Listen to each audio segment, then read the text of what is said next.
Abel Renaud, bonjour. Bonjour. Alors, pourquoi avez-vous écrit ce livre et donné ce titre, L'Afrique, un continent aux ressources minières exceptionnelles, à votre ouvrage? Pourquoi j'ai écrit ce livre? Parce que je voulais donner de l'information aux Africains. Je me suis rendu compte dans mes recherches que les Africains parlaient des ressources minières, ils disaient que le continent, l'Afrique, était riche de ressources minières, mais en réalité, ils ne connaissaient pas ces ressources minières.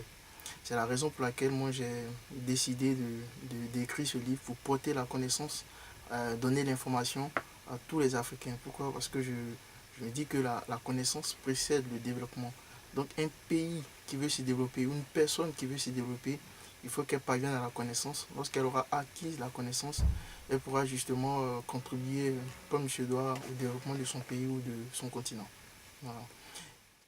Alors, j'ai décidé de nommer ce livre L'Afrique, un continent aux ressources minières exceptionnelles. Pourquoi? Parce que je me suis rendu compte que avant, lorsqu'on parlait de l'Afrique, tout le monde pensait justement à toutes les guerres qui cribaient l'Afrique, à la faune, alors que derrière toutes ces choses, il y a un continent qui a des ressources qui sont exceptionnelles, des ressources minérales exceptionnelles qu'on ne retrouve nulle part ailleurs qu'en Afrique. Et pour moi, le fait de les mettre en valeur à travers ce livre, moi ça me permettait de présenter l'Afrique sous un autre angle en fait. Voilà, c'est la raison pour laquelle j'ai préféré appeler ce livre L'Afrique, un continent aux ressources minières exceptionnelles. Alors, dès l'entame de votre livre et à la quatrième de couverture, vous parlez de la carte à 1 milliard de dollars. Pouvez-vous nous en dire un peu plus? Oui, effectivement, j'en parle à la quatrième de couverture et dès l'entame du livre. Pourquoi? Je l'ai entendu pour la première fois dans mes recherches de la bouche du directeur de l'unité pétrole-gaz de la Banque mondiale. Il a dit qu'il fallait qu'on commande une carte de 1 milliard à 1, qu'il a dénommé justement la carte à 1 milliard de dollars, parce qu'on voulait justement faire une cartographie de tout le continent africain.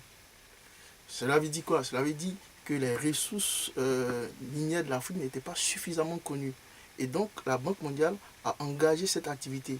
Lorsqu'une institution internationale s'intéresse à vos ressources minières, s'intéresse à vous, ça veut dire que vous avez du potentiel.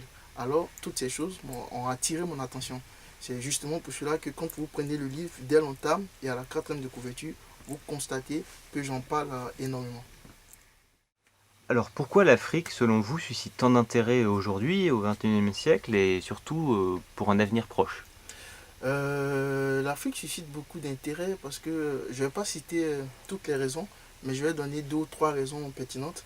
D'abord, il faut dire que les indicateurs économiques, les derniers indicateurs économiques de l'Afrique sont pertinents. En 2016-2017, la Banque mondiale disait que l'Afrique avait une croissance économique de 4 à 5%. Et il faut dire que selon les récentes études justement de l'ONU et de la Banque mondiale, il faut dire que l'Afrique fait partie de ces continents qui va avoir, de ces continents qui vont avoir une croissance démographique forte. Or, qui parle de croissance démographique parle aussi de puissance économique. Pourquoi? Parce que les pays, tous les pays qui ont une croissance démographique énorme sont devenus à l'avenir des puissances économiques. Donc ce sont des signes qui se voient et qui sont justement compilés avec tous ces données économiques. Et l'autre aspect que je veux toucher, c'est que au-delà de tout ça, l'Afrique reste l'ultime continent qui détient des matières, des ressources minières stratégiques pour le monde, mais dont les ressources effectivement ne sont pas encore exploitées. Du coup, tous les regards se tournent vers l'Afrique dans la mesure où le Moyen-Orient est une zone assez compliquée sur le plan géopolitique, sur le plan sécuritaire. Et donc, tous les regards, justement, se tournent vers l'Afrique parce que c'est l'Afrique, justement, qui va porter l'économie mondiale de demain. Alors, à qui est destiné votre ouvrage, L'Afrique, un continent aux ressources minières exceptionnelles? Cet ouvrage, il est destiné à tout le monde. Il est destiné aux politiciens, il est destiné aux étudiants, parce qu'à l'intérieur, je parle de géologie, je parle de toutes les géosciences. Il est destiné à tous les cadres, tous ceux qui ont un poste de responsabilité dans le monde. Il est même destiné à des personnes qui ne sont pas concernées par la politique, qui ne sont pas concernées par l'économie. Parce que je me suis rendu compte que l'Afrique est un continent qui a plusieurs richesses, qui a beaucoup de richesses, mais qui n'arrive pas à décoller. C'est en me basant sur ce fait-là que je m'adresse aussi aux hommes qui savent qu'ils ont du potentiel, qu'ils ont des capacités, mais qui n'arrivent pas à éclore. Pourquoi? Parce que justement, ils ne posent pas les bonnes actions qui vont avec la manifestation de toutes ces richesses qu'ils ont, de tous ces dons qu'ils ont.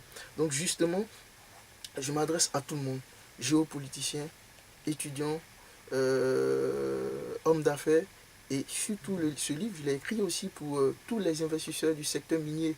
Parce que avant d'aller justement exploiter une zone, il faut la connaître dans ses fondements. Quand je parle de fondements, je parle en l'occurrence pour l'Afrique, il faut connaître toutes ces ressources minières de l'Afrique. Il faut connaître les zones où trouver les minerais. Donc ce livre, je l'adresse aussi à tous les investisseurs. Je lui dis que l'Afrique est en train de changer. L'Afrique, ce n'est plus le continent des guerres. L'Afrique, c'est aujourd'hui le continent de demain. C'est le continent qui va compter dans le Conseil des Nations. C'est pourquoi vous voyez que toutes les entreprises, une bonne partie des entreprises européennes ou occidentales aujourd'hui délocalisent et vont s'installer en Afrique. Parce qu'en 2050, l'Afrique va faire partie, avec l'Asie, de ces continents qui ont la masse démographique la plus importante. Et donc, qui parle de masse démographique parle aussi d'importante de consommation élevée. C'est pourquoi l'Afrique, il ne faut pas la négliger. Et donc, moi, je vais inviter tout le monde, tous ceux qui vont certainement voir cette vidéo, à justement acheter ce livre. C'est vrai qu'avec cette vidéo, elle est très courte. On ne peut pas tout expliquer à l'intérieur. Mais en prenant le livre, vous verrez tous les détails dont je parle et vous aurez une idée bien précise, bien détaillée de tout ce que je viens d'énoncer ici de façon assez brève. Voilà.